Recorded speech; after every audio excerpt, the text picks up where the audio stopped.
Assalamualaikum warahmatullahi wabarakatuh. Saya Risma Afrita, NRP 211121001, kelas 2 dan 4 IPA, akan melanjutkan tentang penjelasan materi database yang kedua, yaitu tentang ER Entity Relationship Model.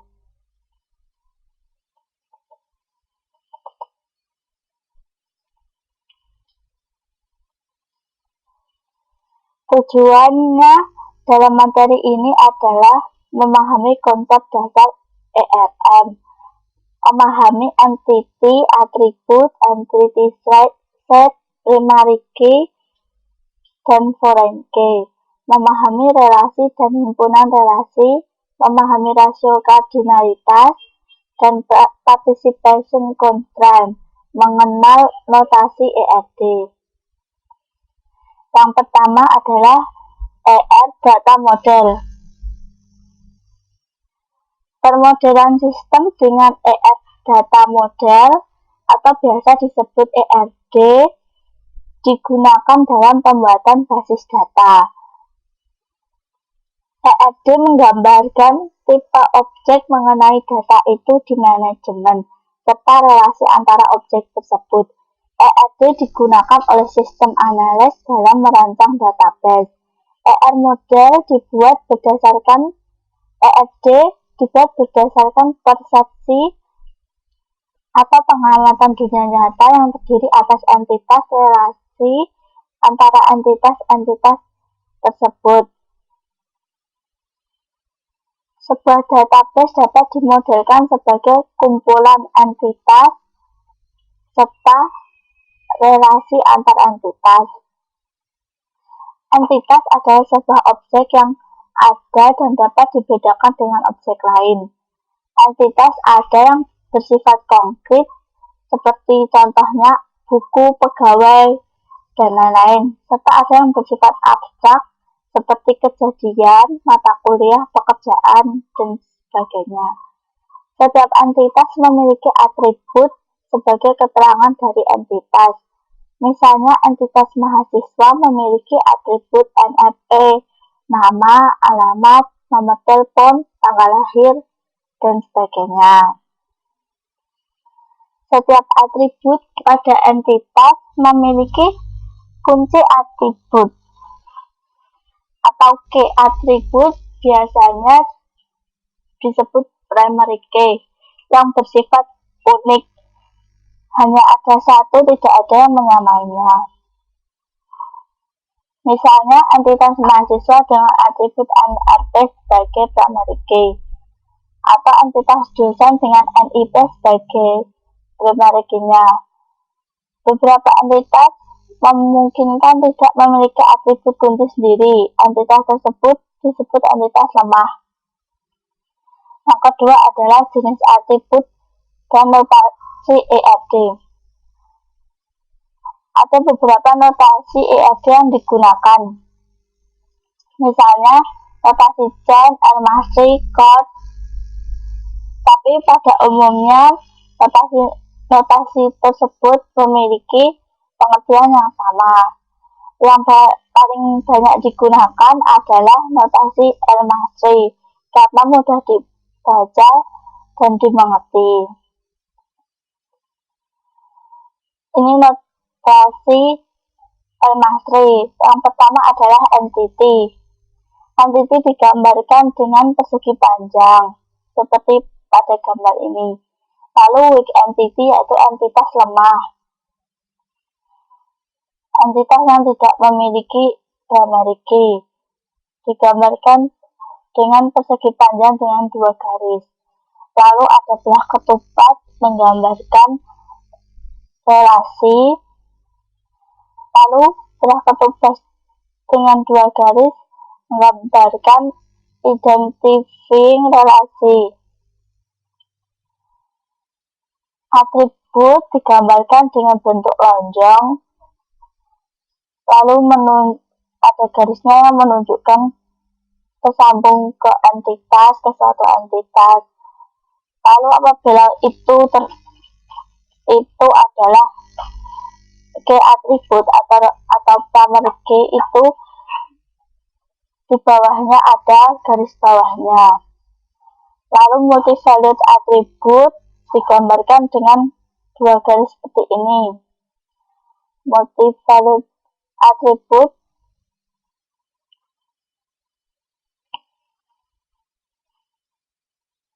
lalu ada composite atribut digambarkan seperti ini. Kalau multivalued atribut yang tadi itu atribut yang bisa memiliki banyak isian nilai, misalnya hobi bisa diisi dengan beberapa macam hobi, tidak hanya satu saja. Misalnya hobi siswa bisa diisi dengan membaca, menulis, berbicara, dan lain-lain. Lalu apabila composite atribut ini berarti atribut itu bisa dipecah-pecah lagi menjadi beberapa atribut yang lain, seperti contohnya alamat. Kalau ada atribut alamat, dalam alamat itu bisa dijelaskan nama jalan atau nomor alamatnya, bisa juga dengan kecamatan, kabupaten, dan lain-lain. Lalu derivative atribut, yaitu atribut yang bisa didapat dengan menggunakan suatu formula atau rumus tertentu. Itu diturunkan dari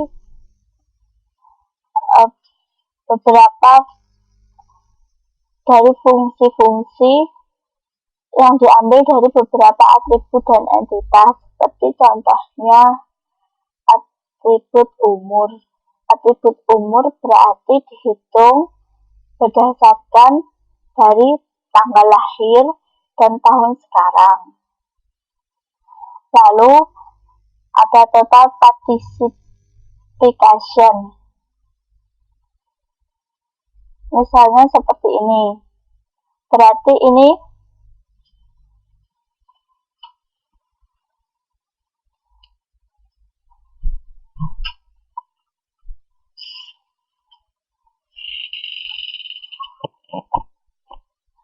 lalu ada rasio kardinalitas. Yang total participation ini berarti E1 nanti diikuti oleh seluruh anggota E2. Rasio kardinalitas itu misalnya E1 ada relasinya ini ke banyak. Kalau 1 ke N berarti 1 ke banyak.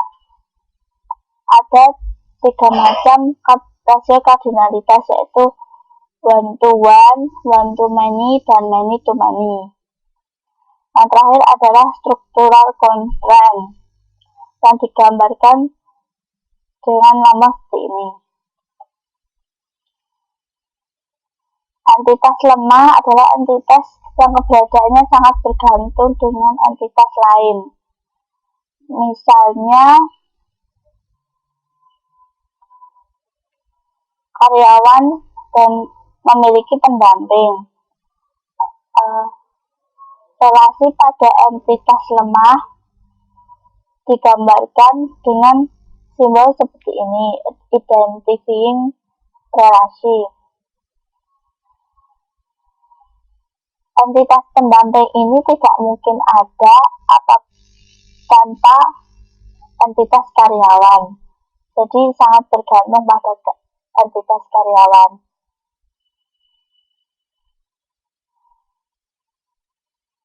Jenis atribut, yaitu simple atribut yang tidak dapat dibagi menjadi atribut yang lebih mendasar.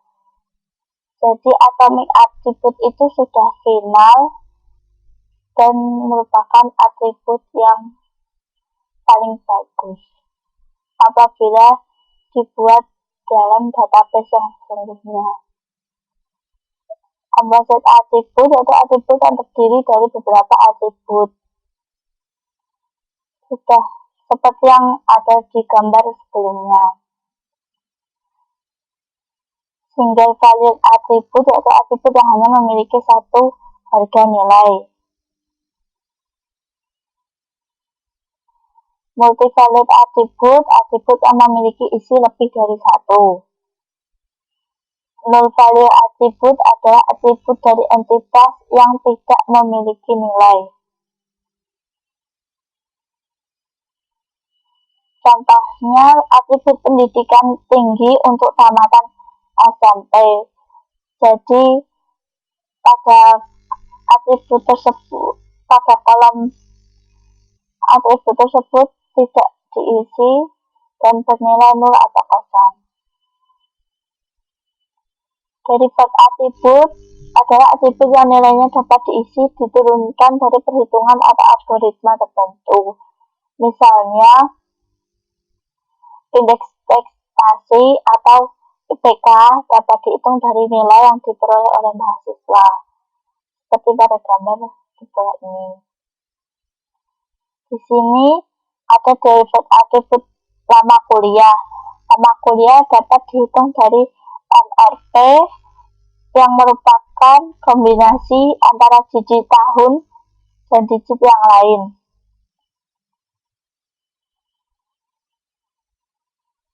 Relasi adalah hubungan antar entitas. Relasi dapat memiliki atribut, di mana terjadi antar transaksi yang menghasilkan suatu nilai tertentu.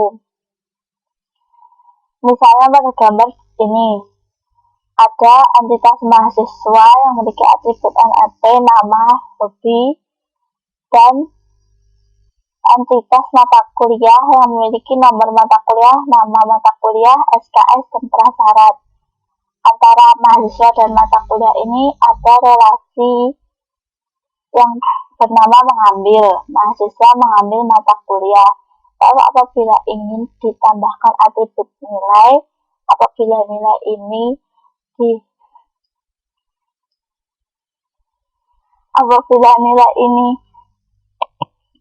ditaruh di entitas mahasiswa, berarti semua mahasiswa memiliki nilai yang sama untuk mata kuliah tertentu. Itu tidak masuk akal. Dan apabila nilai ini ditaruh di mata kuliah, berarti seluruh mata kuliah nilainya sama semua untuk satu mahasiswa. Itu juga tidak masuk akal. Maka nilai itu ditaruh di relasi mengambil.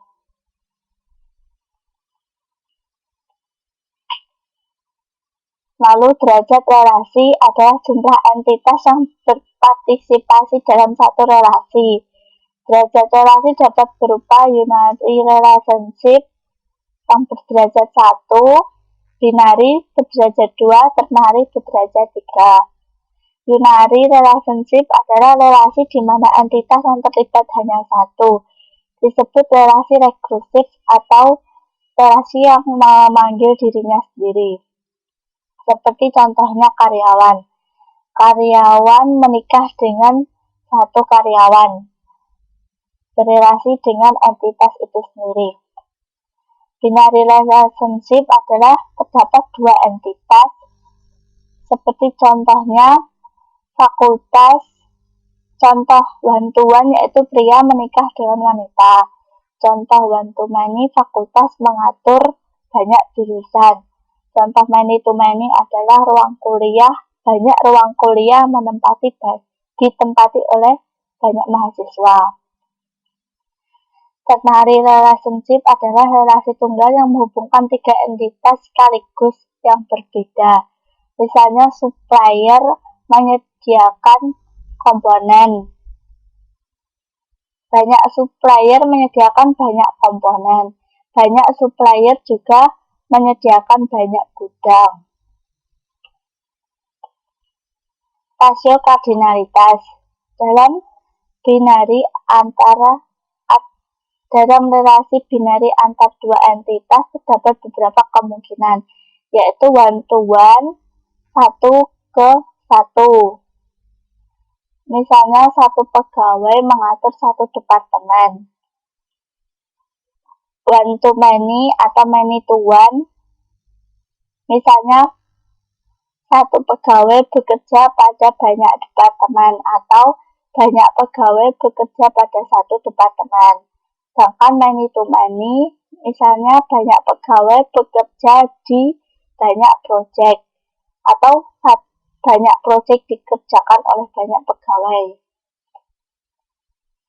Sekian penjelasan tentang materi yang kedua, entity relationship model dari saya. Assalamualaikum warahmatullahi wabarakatuh.